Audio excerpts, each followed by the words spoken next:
اللہ کریم نے فرمایا بندہ مومن جان لے اگر میں تجھے ایک مشکل دوں گا تو میں تجھے کتنی آسانیاں، چلے سارے بول دیں کتنی جی، کتنی اللہ تعالیٰ آسانیاں دے گا؟ 2 آسانی۔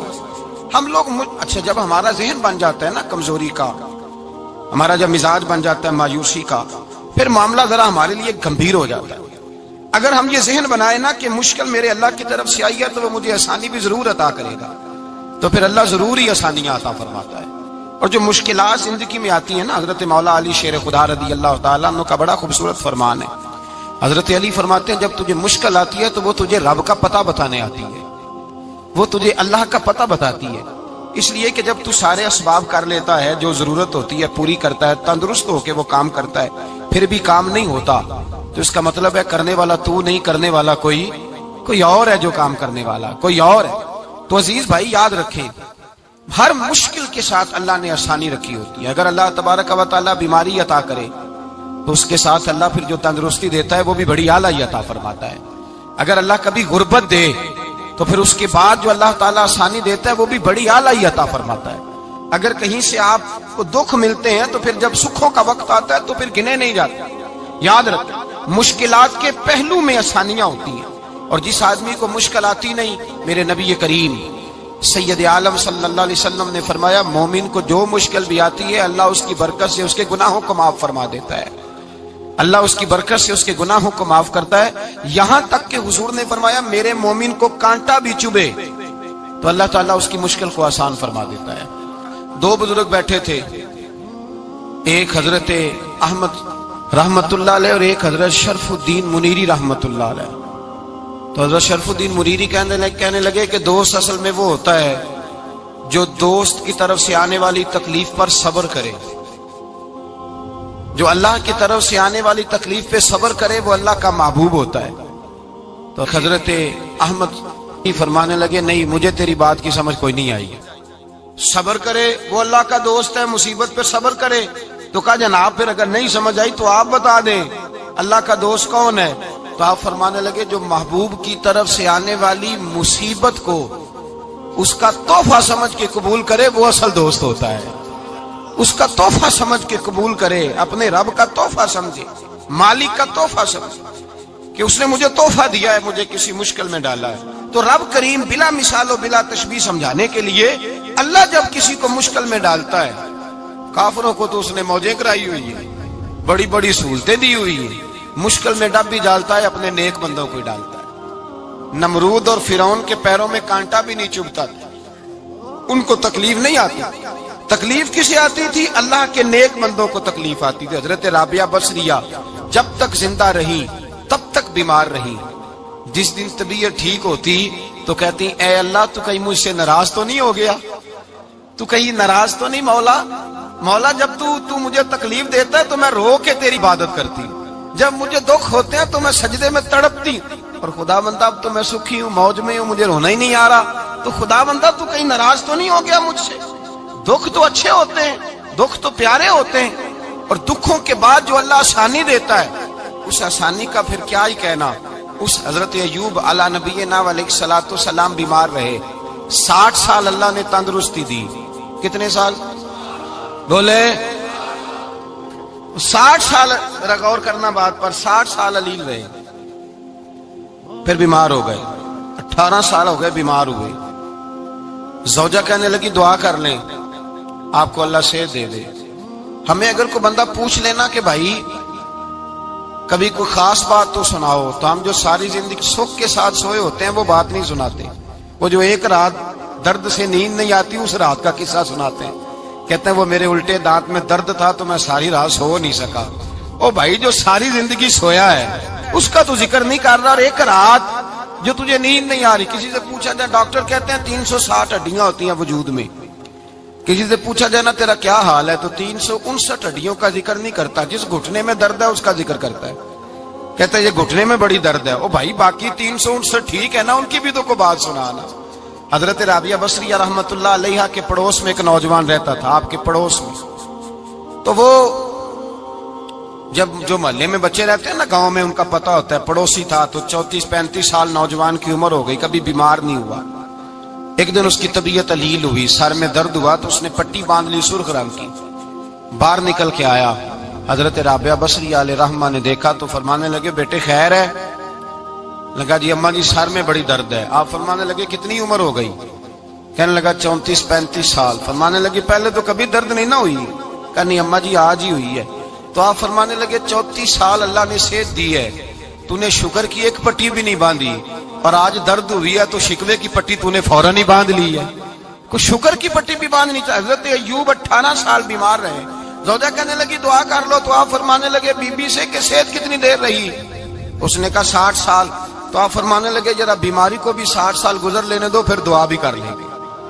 یہ دعا کی, اللہ یہ لفظ کہے, اللہ نے صحت دے دی, تندرستی آ گئی. ایک دن گھر میں بیٹھے بیٹھے زوجہ کہنے لگی کہ ایوب یہ بتاؤ دکھ اچھے کہ سکھ؟ آپ فرمانے لگے سارے دن ہی اللہ کے ہیں, پر دکھ بڑے اچھے تھے. مجھ سے پوچھو تو دکھ بڑے اچھے تھے. کہا کس طرح؟ تو حضرت ایوب فرمانے لگے جب میں بیمار تھا تو 24 گھنٹے میں ایک دفعہ میرا رب میرا حال پوچھا کرتا تھا. ایک دفعہ میرا اللہ پوچھتا تھا ایوب تیرا حال کیا ہے؟ فرماتے ہیں 12 گھنٹے تو لذت ہی رہتی تھی کہ میرے رب نے میرا حال پوچھ لیا, اور اگلے 12 گھنٹے میں انتظار کرتا تھا مالک حال دوبارہ کب پوچھے گا. فرمانے لگے اب صحت تو ہو گئی ہے, پر اب میرا رب میرا حال تو نہیں نہ پوچھتا. بھائی مشکلات جو ہوتی ہیں وہ تو تجھے سجا دیتی ہیں, سوار دیتی ہیں. تجھے یاد آتا ہے کوئی اپنا, جب تجھے درد ہوتی ہے نا, تکلیف ہوتی ہے, پھر تیرا دل کرتا ہے کوئی کندھا ملے جہاں میں سر رکھ کے رہوں. پھر اسی لیے تو کسی درویش سے کسی نے پوچھا تھا اپنا کون ہوتا ہے؟ تو کہا جو تجھے دکھ کے وقت یاد آئے وہ تیرا اپنا ہے. جو تجھے عین آزمائش کے وقت یاد آئے اور تجھے اس کا نمبر فوراً تیرے موبائل پہ چلنے لگے وہ تیرا اپنا سجن ہے, جس کو تو دکھ کے وقت یاد کرے. تو بھائی مشکلات کے بعد جو اللہ آسانی دیتا ہے. حضرت ابراہیم کو آگ میں بھی پھینکا گیا, حضرت ابراہیم علیہ السلام کو ستایا بھی گیا, نکالا بھی گیا, لیکن جب ان مشکلات سے گزرے تو میرا رب فرماتا ہے وَإِذِ ابْتَلَىٰ إِبْرَاهِيمَ رَبُّهُ بِكَلِمَاتٍ فَأَتَمَّهُنَّ قَالَ إِنِّي جَاعِلُكَ لِلنَّاسِ إِمَامًا. کہا جب ابراہیم پورے اترے تو پھر ہم نے انہیں امام بنا دیا. یا اللہ کس طرح کی امامت دی؟ فرمایا میں نے اتنی اعلیٰ شان عطا کی ہے کہ اپنے لاڈلے رسول کو جناب ابراہیم کی نسل میں پیدا فرما دیا ہے. میں نے مصطفیٰ کو ان کی نسل میں پیدا کر دیا, قیامت تک کے لیے ان کا وقار بڑھا دیا. اللہم صلی علی محمد وعلی آل محمد کما صلیت علی ابراہیم وعلی آل ابراہیم. ان کی عظمت بڑھا دی, اس لیے کہ جب وہ آزمائش سے گزر کر کے آئے پھر جو آسانی دی. میرے نبی پاک صلی اللہ علیہ وسلم نے دین ابراہیمی کی بہت ساری چیزوں کو رکھا, کہا میں ملت ابراہیمی پہ ہوں. جب کوئی مشکلات کو عبور کر کے آتا ہے, جب کوئی تکلیفیں سہ کر کے آتا ہے, اس کے لیے جو اجر ہوتا ہے, اس کے لیے جو پھر اللہ کتنی ذرا بڑی توجہ کیجئے گا. لوگ سمجھتے ہیں فلاں آدمی مشکل میں ہے تو شاید مشکل میں ہی رہے گا, فلاں آزمائش میں ہے تو شاید میرا اللہ فرماتا ہے ایک مشکل دے کے میں 2 آسانیاں بھی دوں گا. تم مشکل دیکھ رہے ہو, مشکل نہ دیکھو, وہ جو اس کو بعد میں آسانی آنے والی ہے, اور ڈبل جو میں اس پر نعمت کرنے والا ہوں اس کو دیکھو.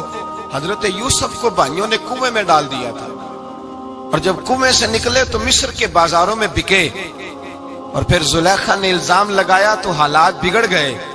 حضرت یوسف کو جیل جانا پڑا. کتنی کٹھن زندگی تھی, لیکن میرے مالک کو کچھ اور ہی منظور تھا.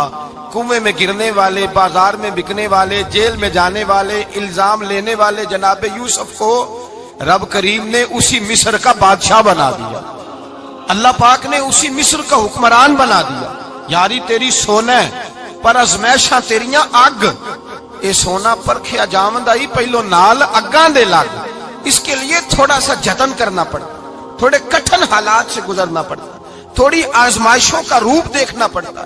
ہم چاہتے ہیں کہ ہمیں چھیڑے کوئی نہ کوئی تکلیف نہ آئے, کوئی آزمائش. یہ ہو نہیں سکتا میرے بھائی. نامی کوئی بغیر مشقت نہیں ہوا. 100 بار جب عقیق کٹا تب جا کر نگی ہوا. ہم چاہتے ہیں کہ ہمیں کچھ بھی دقت نہ آئے, مشکلات نہ آئے, اور مشکلات تو انسان کو سنوارتی ہیں بھائی, وہ تو نکھارتی ہیں. کبھی پوچھا کرو جا کر کے کسی گندم کے دانے سے کہ تو کہاں سے ہو کے آیا ہے, کہاں سے نکل کے آیا ہے, تو وہ بتلائے گا کہ بڑے مشکل مراحل سے گزرا ہوں, اور پھر اللہ نے مجھے طاقت دی ہے کہ میں انسان کے وجود کا حصہ بناؤں. تو بھائی کٹھن مراحل, آزمائشیں, تکلیفیں, یہ انسان کو بڑا انسان بنا دیتی، یہ اس کے لیے ترقیوں کا پیش خیمہ ہوتی۔ ہمارے جمال پریشان ہو جاتے ہیں، عورتیں خاص کر کے اس بات پہ توجہ کریں، وہ بڑی جلدی غم لے جاتی ہیں، وہ کہتی ہیں جانے میرا کچھ ہوگا ہی نہیں، جانے میرا کچھ ہو ہی نہیں سکتا۔ میرے بھائی درجنوں اور بیسیوں لوگ ایسے ہیں جن کی اولادیں نہیں تھی لیکن نام ان کا ان سے بھی زیادہ ہے جو بڑے بڑے صاحب اولاد۔ حضرت عبداللہ مزنی حضور کے غلام تھے، قبیلہ مزن کے رہنے والے، والد فوت ہو گئے، چچا نے پالا تھا، اسلام قبول کر لیا۔ چچا اسلام کا بڑا دشمن ہے، حضور کا نام آئے تو جلال کرتا، حسد اور بغض میں جل جاتا، بڑی اسلام کے ساتھ دشمنی اور عناد رکھتا ہے۔ حضرت عبداللہ کہتے ہیں پہلے تو میں عشق رسالت کو دباتا رہا، پھر یہ چنگاری شعلہ بن گئی، پھر کہ یہ ہلکا سا جذبہ سمندر اور صحرا کا روپ دھار گیا۔ فرماتے ہیں ماں تھی اور میں تھا، میں گیا جا کے چچا سے کہا میں نہیں رہ سکتا۔ کہاں جائے گا؟ تو میں نے دھیمے لہجے میں کہا میں مدینے جاؤں گا، اب میں رسول اللہ کے مدینے جاؤں گا، اب میرا گزارا نہیں ہوتا، اب میں جاؤں گا۔ کہتے ہیں چچا کہنے لگا اچھا تو وہاں جائے گا؟ تجھے میں نے پالا، میں نے پوسا، وہ مکان میں نے تجھے بنا کے دیا، تیری جیب میں جو پیسے ہیں میرے دیے ہوئے ہیں۔ کہتے ہیں میں نے کہا چچا میں سارا کچھ سوچ کے آیا ہوں، مکان بھی تو رکھ لے، پیسے بھی رکھ لے۔ کہتے ہیں اس نے ہر چیز رکھوا لی۔ جب پلٹنے لگا تو چچا کہنے لگا جو کپڑے تو نے پہنے ہیں یہ بھی میں نے خرید کے دیے تھے۔ حضرت عبداللہ فرماتے ہیں میں نے وہ کپڑے بھی اتار کے دیے، برہنہ حالت میں میں ماں کے پاس گیا اور میں نے کہا اماں میں پہلے بھی تو ننگا پیدا ہوا تھا، تو نے ہی کپڑے پہنائے تھے، میرا پھر بدن ننگا ہو گیا ہے، کپڑے دے دے۔ کہتے ہیں 2 بیبیوں والے کپڑے اماں نے دیے، ایک میں نے تامت باندھ لی، دوسرا اوڑھ لیا اور مدینے پہنچا۔ کہتے ہیں جب میں ٹھنڈی رات مدینے پہنچا تو کالے رنگ کے حبشی غلام حضرت بلال دودھ کا پیالہ لیے کھڑے تھے، ہاتھ میں کھجوریں تھی، کمبل تھا، کہنے لگے آجا آجا، مصطفیٰ نے فرمایا تھا قبیلہ مزن سے میرا غلام آ رہا ہے، میں ساری رات سے تیرا انتظار کر رہا ہوں۔ حضرت جناب سیدنا عبداللہ رضی اللہ تعالیٰ عنہ فرماتے ہیں میری مشکل آسان ہوئی، فرماتے ہیں مجھے مدینے میں اعزاز مل گیا، مجھے عزت مل گئی، ہر آدمی میری قدر کرنے لگا۔ گویا بزرگ کہتے ہیں کہ حضرت عبداللہ دعا کرنے لگے کہ اے اللہ تو نے مجھے بڑی شان دی ہے مصطفیٰ کی گود میں، اگر اسی رحمت کے چھاؤں میں پردہ کر جاؤں تو میری بات بن جائے گی۔ حضرت عبداللہ کا وصال بھی رسول اللہ کی گود میں ہی ہو گیا، گود میں نہ کوئی رشتہ دار، نہ کوئی تعلق دار، نہ کوئی ہمسایا اپنا، نہ کوئی چچا، نہ کوئی ماموں، شہر میں تنہا اسی کسے دے کچھ نہیں جے لگ دے تے نہ کوئی ساڈا دردی، تنہائی۔ جنازہ اٹھا تو اٹھانے والے کون؟ ابو بکر صدیق، فاروق اعظم، عثمان غنی، مولا علی، حسنین کریمین جنازے میں شامل۔ میرے رسول پاک صلی اللہ علیہ وسلم نے جنازہ پڑھایا، دیکھو مشکل کاٹی تھی تو آسانی کا رنگ دیکھو، آسانی کا انداز دیکھو۔ حضرت سیدنا ابو دردہ رضی اللہ تعالیٰ عنہ ارشاد فرماتے ہیں مدینے میں رواج تھا کہ جب قبر میں اتارنے لگتے تھے تو قریبی رشتہ دار اتارا کرتے تھے، پر عبداللہ کا تو رشتہ دار ہی کوئی نہیں تھا مدینے میں، کون اتارے؟ فرمایا جب قبر میں اترنے لگے تو حضرت ابو بکر صدیق اور حضرت عمر فاروق اتر گئے کہ ہم قبر میں اتارتے ہیں۔ رسول اللہ نے فرمایا تم باہر نکلو، تم کیوں قبر میں گئے ہو، باہر آؤ۔ کہتے ہیں ہم باہر آئے تو اللہ کے رسول اندر گئے، فرمایا کون کہتا ہے اس کا کوئی نہیں، میں جو موجود ہوں، کون کہتا ہے کوئی نہیں؟ فرمایا رکھو میرے ہاتھوں پہ۔ کہتے ہیں حضور کے دست مبارک پہ رکھا اور باہر کھڑے ہم رشک کرنے لگے کہ واہ اللہ تیرا آسانی دینے کا رنگ، آسانی۔ اس نے مشکل برداشت کی تو رب نے مصطفیٰ کے قدموں میں آسانیاں عطا فرمائی، پسے اور حضور نے قبر میں رکھا، نبی پاک نے۔ میرے دادا مرشد کہتے ہیں عشق سرکار کی ایک شمع جلا لو دل میں، بعد مرنے کے قبر میں بھی اجالا ہوگا۔ اور میرے اعلیٰ حضرت فرماتے ہیں لحد میں عشق رخ شاہ کا داغ لے کے چلے، لحد میں عشق رخ شاہ کا داغ لے کے چلے، اندھیری رات سنی تھی چراغ لے کے چلے۔ اور بیدم شاہ بارسی تو حد کر گئے، کہنے لگے پسے مردن، بعد مرنے کے پسے مردن فرشتوں نے جو تلاشی لی تو کیا نکلا؟ فقط ایک دل کے گوشے سے خیال مصطفیٰ نکلا، فقط ایک دل کے گوشے سے خیال۔ اور کامل پیرو نہ دے باہو قبر جنا دی جیوے۔ میرے بھائی نبی پاک صلی اللہ علیہ وسلم کے ساتھ وفا کی تنگی دیکھ کر دقت ساتھ دیا. مکہ مخالفت کرتا تو جناب فاطمہ حضور کا خیال رکھتی. فاطمہ بنت اسد بڑا پیار کیا, بڑی محبت کی مولا علی کی والدہ نے, ہر دکھ ہر تکلیف کاٹی, لیکن رسول کائنات صلی اللہ تعالی علیہ وسلم کا ساتھ نہ چھوڑا. اور یہاں تک روایات میں ملتا ہے کہ جناب فاطمہ الزہرا جب بیعہ کے ان کے گھر گئی تو باہر سے سودا لا کے دیتی. حضرت فاطمہ سے بڑا پیار کرتی, بڑی محبت, مشکلات میں ساتھ دیا. جب وصال ہوا تو فرماتے کوہرام مچ گیا مدینے میں. لوگ منتیں کرتے تھے کہ حضور کا ایک بال مل جائے تو قبر میں بخشش کا سامان ہو جائے گا. رسول پاک نے فرمایا جب جناب علی کی والدہ کو غسل دے دو تو کفن پہنانے سے پہلے میرے پاس آنا. کہتے ہیں جب غسل دے لیا تو عرض کی حضور غسل ہو رہا ہے, کفن کا کیا کرنا ہے؟ حضور اندر گئے, قمیض بدلی اور جو کرتا پہنا ہوا تھا اتار کے دیا. فرمایا وہ علی کی ماں نہیں میری ماں ہے, اس نے میرے لیے بڑی تکلیفیں سہی ہیں, بڑی مشکل دیکھی ہے. فرمایا اس طرح کرو میرے کرتے میں اسے کفن دو.